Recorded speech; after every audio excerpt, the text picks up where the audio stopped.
За та ингээд ямар нэгэн бизнес санаа олохгүй толгоогоо ажиллах зууж байгаа юм биш үстэй. Ямар нэг юм хиймээр байдаг. Гэхдээ яг юу вэ гэдгийг мэдэхгүй байдаг. Таны толгойд хэдэн зуун удаа ийм бодол орсон баг.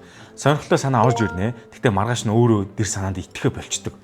Нэг хэсэг урамтай юм дараа нь эн чинь Монголд ажиллах болов да. Бүтэхгүй баха гэд бууж өгдөг. Яг үнэн нь юу вэ гэхээр хүний тарих анханасаа сайн бизнес санаа гаргахаар бүтээгдэг байдаг. Бид эго давтдаг, өөрийн бодлыг хэд их хамгаалдаг, бод зах зээлийн асуудлыг биш өөр таалагдсан санааг илүү их үздэг. Тиймээс ихэнх санаа гой сонсогддог ч гэсэн бод амьдрал дээр мөнгө болдоггүй. За тэгэхээр би одоо яг нэг асуултыг танд тавья. Хэрэв танд бизнес санаа олох бүх процессыг автоматжуулаад нэгэн процесс болгочвол яах вэ? Урд нь энэ ураг боломж үзүүлсэн л та. Одоо нэлээд боломжтой болж ин хэмлэн явна тусламжтайгаар. Тэгэхээр зарим аппликейшн түүл сайтууд бол хүний одоо зовлон жинхэнэ утгаар нь ойлгож чаддгүй байсан. Харин өнөөдөр бол байдал өөрчлөгдсөн. Одоо зарим зүйлсийг бол хэмлэн ухааныг ашиглаад та богинохоо минутын дотор ямар ч код бичгүйгээр маркетингийн текст зохиохгүй бүр цаашлаад борлуулалтын хуудас хүртэл бэлэн болгож чаддаг ийм цаг үед ирээд байна. Тэгэхээр та ямар нэгэн санаа хайж олох эсвэл тэрийгэ толгойч нь орж ирэхэд үүнийг боломжтой болох арга хэрэгслийг өнөөдөр заах гэж байна. За үүнийг бол нэгсдээ бүрэн зургал гэж хэлчих болно. Яг л бизнес санаагаа хэрхэн олох те яаж эцсийн бүтээгдэхүүн болох. За учир нь та энд санаагаа таамагаар биш бод хүмүүсийн зовлон дундаас олж хайж олохыг хэлээд байгаа. За эхний алхам бол зах зээлээ зөв сонгох байгаамаа. Ихэнх хүмүүс яг энэ хэсгээр алддаг. Над юу таалагддаг гэж өөртөө асуудаг. Харин зөв асуулт болохоор хүмүүс юунд мөнгө төлөхөөс татгалздаггүй вэ гэсэн асуулт байгаа. Дэлхийд даяар тэр дундаа Монгол ч гэсэн өгтгөө 3 зах зээл байгаа. Энэ бол мэдээж эрүүл мэнд, мөнгө санхүү, аж ахуй амьдрал байгаа. Харилцаа гэр бүл ч юм уу те. Эдгээр хүмүүс хямдрал байсан ч мөнгө төлдөг. Өөрөөр хэлбэл та аль хэдийн эрсдлээ бууруулж байгаа гэсэн тогтмол зах зээлийг харж иж. Жишээ нь та эрүүл мэндийн зах зээлийг сонглоо гэж бодъё.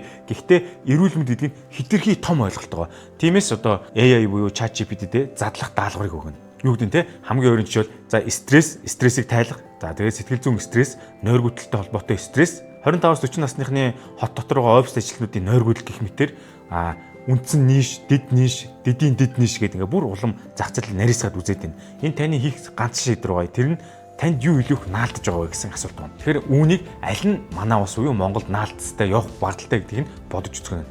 За нэгдүгээр алхам бол одоо ингээд зах зээл буюу нишээ олсон байна. За хоёрдугаар алхам нь юу вэ гэхээр яг үнэхээр эрэлт байгаа хэсгийг баталгаажуулж харах хэрэгтэй байгаа. Гой санаа толгойд ороод ирчлээ. Энийг бол сонсогдох нь бол огт хангалттай. Хүмүүс үнэхээр энийг хайж байна уу гэдэг нь маш чухал юм. За Монголд бол Google хайлт, YouTube хайлт, Facebook хайлт бол хамгийн бод үзүүлэлт болдог. За гадаад дох юм бол та Reddit гэдэг сайтаас бол нэлээд сайн хайчна. Англи дээр хай гэвэл.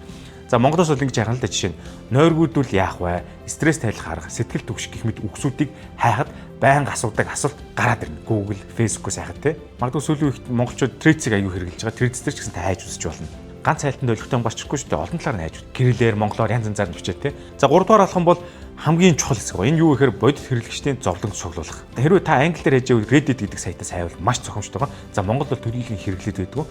Тийм учраас бид нар яг үнэндээ хаана хамгийн их одоо хүмүүс бичдэг вэ гэхээр Facebook группуд байгаа. Ээжүүдийн групп, ганц бие аав ээжүүд, сэтгэл зүйн зөвлөгөө, бизнес эрхлэгчид, гадаад ажиллаж амьдарч байгаа монголчууд их мэд хаалттай авлан нээлттэй маш олон группуд байгаа. Энэ бол жинхэнэ санаа олох хамгийн том уурхай гэж хэлж болно. За үүнийг сонсвол хүмүүсийн зовлон дээр тоглож байна гэж хэлж магадгүй. Гэхдээ бид нар зовлон дээр тоглохч бод хэцүү асуудлыг шийдвэрлэх гээд ийм санаа гаргаж ирээд ажил болох ч юм шүү дээ. За энэ Facebook групп төр хүмүүс нэрээ нуус нугаагүй ил дад байдлаар ямар нэгэн хэмжээгээр урт олон богиноор бохимдлаа илэрхийлж пост бичсэн байдаг. Кирилл, галгаар одоо янз бүрийн хэлбэрээр. Тэгэхээр эндээс та гой постыг биш би ядарч байна, би яахаа мэдэхгүй байна, асуудал намайг тойлдож байна гэсэн постуудыг хайна гэсэн үг. Яг гэвэл түрүү хэдүүлээ стресс буюу сэтгэл зүйн дарамт одоо тий нойргүйдэл гэсэн сэдвийг эхэндээ дурдсан шүү дээ. Энэ чигээр л доош яваад байна.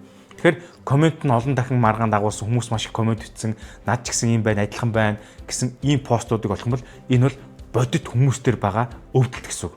Та тэгэхээр энэ 10-20 постыг бүтнээр нь хуулж аваад нэг дор цоглуулна гэсэн үг. Скриншот хийгээ тий. Энэ бол таны дата өгдөл гэсэн үг.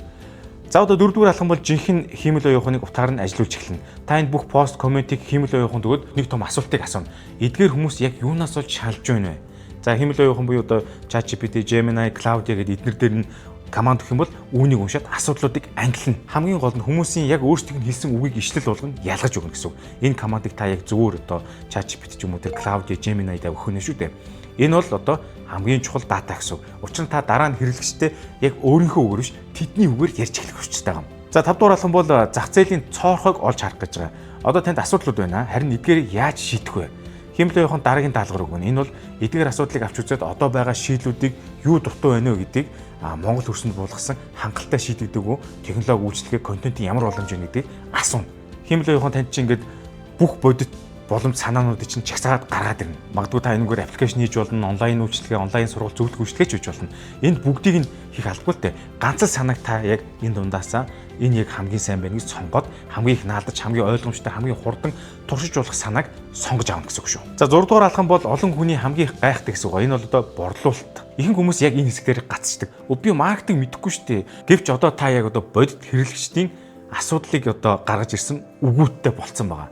Тэгэхээр Химлээ яваханд энэ бүх судалгаагаа өгөөд борлуулалтын хуудасны текстүүдийг бичгэж даалгана. Гарчиг тайлбар, асуудал шийдэл, түгээмэл асуултууд бүгд гараад ирнэ энэ дагаа. Та гол нь Химлээ явахан буюу ChatGPT дээр хэрэгжилж байгаа өөрийнхөө Gemini ч гэдэм тэнтэй өгдөл дата тексттэй маш гоё өгөөрэй. Би ерөнхийд жишээ дүр тавьчих шүү. Таны одоо санаан дээр өөр ямар хөлбраарч хөрвж болно. Ер нь бол эдгээр текстүүд бол тийм хиймэл урам зоригтой үг биш. Харин яг Facebook групп дээр бодит Монгол хүний зовлонгоос гарч ирсэн үгс гэдгийг санаад та эдгээрийг Химлээ яваханда ойлгуулж өгнө.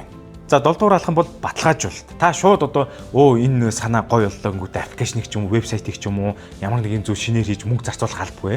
Эхлээд лендинг пэйж гэж яадаг те. Тэр хуудасаа нэг хэрэгтэй.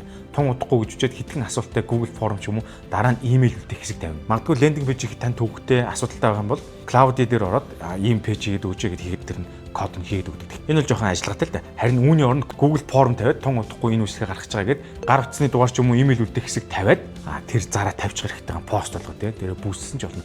Гол нь хүмүүс үнэхээр бүртгүүлж байна уу гэдгийг тэн дээр харах гэдэг. Google формыг бол хин ч хийж чадна шүү дээ. 50 хүн бүгснөө 100 хүн байна уу гэдэг нь хамаагүй. Яг таны энэ санаа чинь ажилдаг уу, ажилтгүй гэдгийг мэдхийн тулд ийм баталгаажуулалт хийж байгаа гэсэн үг. Эцэст нь нэг зүйлийг ойлгох хэрэгтэй. Сайн бидэн санаа гэдэг бол гинт толгойд орж идэг зүйл биш ээ. Энэ бол бодит хүний бодит асуудлыг зөв газраас зөв аргаар гаргаж ирсний үр дүн байдаг. Тэгэхээр энд Химлээ явахан танд яг туслах гэсэн үг. Нэгсэндээ Химлээ явахан бол хүрц байгаа. Facebook группуд бол таны алтны судал өгсөн уурхай байгаа. Тэгэхээр та хүрзээ ашиглаад одоо ухах хэсэг нь тань шийдвэр байгаа. Ерөнхий аргачлалыг нь би зааж өглөө. Ерөнхийдөө хүнд загас өгөх биш, загас барих арган зааж өгөө гэж хэлдэг шүү дээ. Тэгэхээр энэ санаа тань таалагдсан байж болно, таалагдаагүй байж болно. Та ямар нэг байдлаар сэтгэлдээ комент хэсэгт үлдээгээрэй. Бид уншин шүү. Мөн манай сувгийг subscribe дараарай. Утгагүй дараагийн хэсэгт илүү сонирхолтой контент орох болно. Хамтдаа иргэн уулзъя.